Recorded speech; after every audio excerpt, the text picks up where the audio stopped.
All right, I'm here now with Scott Turner from the Australian Greens, or the Greens to be more accurate, the candidate here in the Fadden by-election. How are you, Scott? I'm well, thank you. Look, Scott, how do you feel that the polling has been going here? What do you feel like community sentiment is in advance of Saturday's by-election? So polling is going quite well. So voter numbers are beginning to increase during the week. So I think people are realising that they do have an opportunity here to express their views about things that are happening in their local community, not just the big issues that we've seen recently in the news, but also the day-to-day things in the local community. And people are beginning to realise that they may not have known in the first part of the week that this was happening, but they do now, and they're coming to vote, which is good. And because I think they want to have their say, and there seems to be, particularly here in Helensvale, there's a real appetite for change. Some of the other polling booths have been less busy, but there's certainly an appetite for change here in Helensvale. Yeah. Terrific, and you're getting a good response from the voters, from the Greens? We are, yeah. A lot of people not only just taking the leaflet, but stopping to talk, asking questions about some of the talking points on the leaflet, or asking questions about other things, which has been good. Some people with families, obviously, the kids want to get going, but they take the leaflets, so it's been good. Yeah. Terrific. So, what do you think the Greens could add to the mix for the voters of Fadden? Well, I think the Greens are looking to create positive change in the community. It's not all about the Greens, it's about the community. So we're looking to create these positive changes, whether it's the big ticket issues like banning corporate donations to politics, or whether it's the on the ground issues like more affordable housing, or getting dental and mental health into Medicare, freezing interest rates, freezing rents, bringing energy back into private ownership to reduce the costs, all those things on the ground that will make a difference in people's lives. But then also, like I was saying, the big ticket items, shutting the revolving door between Parliament and the lobbyists, something I think that the Greens can offer the voters, and when the voters actually find out, then they become quite enthusiastic. So there's these big things too that we can change as well, you know.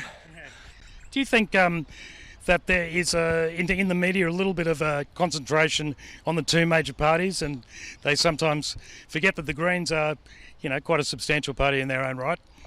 Oh yes, that's not a new problem, but it's a challenge for the Greens. It's also a challenge, I think, for the community, because it means that the community, the questions that they have, they're not necessarily getting to be able to find out all the different alternative viewpoints on their own questions and issues, and I think the big counter to that is to get active on the ground. We've been doing door knocking here in Fadden, so we can reach the people directly, but we also, a big part of that is to actually listen to people, so asking what their issues are, and what solutions they see to these things. So we've been doing that, and it gets around the whole media thing that's focused on the big parties or certain issues without the other issues that the community need. Do you feel that climate change has been covered enough by the media in this particular election? And secondly, do you think, is it something that when you speak to people, when you're door knocking in this community, that comes up quite a lot? It hasn't come up a lot in the door knocking at the moment. As for the media and this election, hard to say really. This seems to be about the same level in the media that it has been for a while. It hasn't really changed lately, just for this election, I think, which is both a good thing, but also a symptom of the fact that there's not enough media focus on local issues in Fadden itself, given that the Gold Coast, for example, is one of the most vulnerable local governments in Australia to climate change-induced riverine flooding and coastal flooding, and it's also about 8th most vulnerable local government area in Australia to climate change-induced bushfires. So there probably should be more media focus on Fadden in that, and from that aspect of it all. The Black Summer, the bushfires didn't quite burn into the Gold Coast local government area, but they got close. And so if the media could give the people of Fadden a bit more, focus and a voice, empowerment on issues like that, that'd be ideal.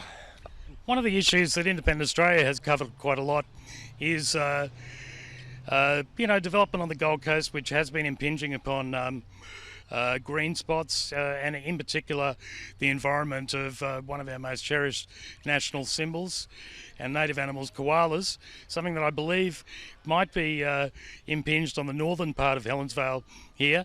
What's the Greens policy on that particular matter? Yes, so endangered koalas, in fact. Yet in the northern part of Fadden there, Coomera, Pimpamar, Coomera Waters, southern parts of the bordering the cane fields there. It's continued habitat destruction, not new.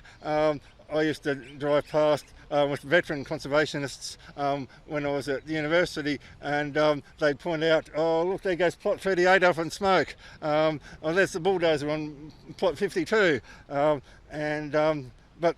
did we see the writing on the wall? No.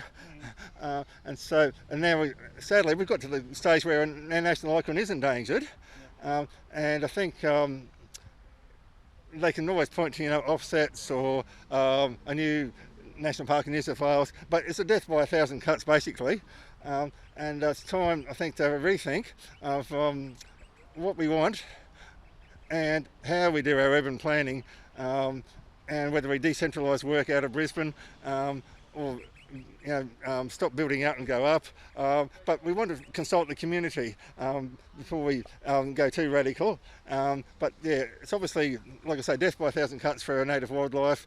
But between that, the land clearing and the bushfires, there's 1 billion animals died in the bushfires. They're getting squeezed from both sides. So it's time for a rethink. Yeah. Look, just on the urban planning issue, Cameron Caldwell was the planning committee leader, one of Tom Tate, I think it's fair to say, the mayor here on the Gold Coast, right-hand men in that regard. Do you think that urban development on the Gold Coast, under Cameron Caldwell, the LNP member here, has gone a bit too far? Well, it's hard to say who's responsible, but the Gold Coast, the Council in general certainly, the Gold Coast, yes, I think there's been too much overdevelopment, and then that creates a lot of social pressures as well, homelessness, etc. I mean, I don't think it's helpful for the voters of Fadden don't want us to talk about Cameron Caldwell or any other particular candidate. Right. They want us to talk about them. Okay. Yeah. What's your position on corruption? You don't want to talk about Cameron Caldwell, and there's no allegations particularly of him being corrupt. However, there was in the previous member, the member who has stood down to allow this by-election, to cause this by-election, Stuart Robert. What's your opinion on corruption generally? I can understand that you may not want to talk about the previous candidate. Things like the Corruption Commission and stuff like that. What's the Greens' position and your own position on those matters? Yes, well, I think the voters of Fadden are particularly dissatisfied with not only corruption, but also the fact that they've had to come and vote in a by-election because the previous member didn't stick around till the next election, so as I say, the focus should be on the voters. Corruption is a huge problem, and it's not unique to the previous member for Fadden, unfortunately. In some ways, they perhaps became more prominently known for it, which is probably better than having it hidden away. So the Greens, for a long time, we've been looking at not only we for a decade or more, we were asking for an independent anti-corruption commission. We're finally going to have one. Yeah. And the other thing is we've got a range of policies, not new, to clean up politics. We're banning all corporate donations to politicians and political parties, capping all individual donations, introducing real-time disclosure of donations. We had a disclosure recently of donations, but it was 12 months old. It's what happened 12 months ago, then it's not particularly informative for the voters of Fadden who are voting right now. Goodness knows what's happened since then. The other one is we want to shut the revolving door between the Parliament and lobbying positions. So 5-year ban if you've been in Parliament before you can be a lobbyist, and vice versa. Yeah. Look, can't keep on talking for too long, although I could speak to you for a while. Do you have anything else to say to the voters of Fadden before Saturday? I think to the voters of Fadden, please choose widely, and apart from filling in every box on your ballot paper, I think the Greens are offering solutions for the cost of living, climate change, also, and they're stopping corruption. And I mean, it could go on. The environment, as we're saying, green. Of course, I studied biological science myself at university, so the environment's always been a strong thing for myself. But then I worked in administration, in healthcare, and education, and crisis accommodation and mental health. So the Greens are looking for basically, as a shirt says, a future for all of us, and investing in things like free TAFE and university, because it not only invests in the future of our nation, but it means that each individual can reach their full potential. Fantastic, Scott. Really appreciate talking to you. Thanks very much.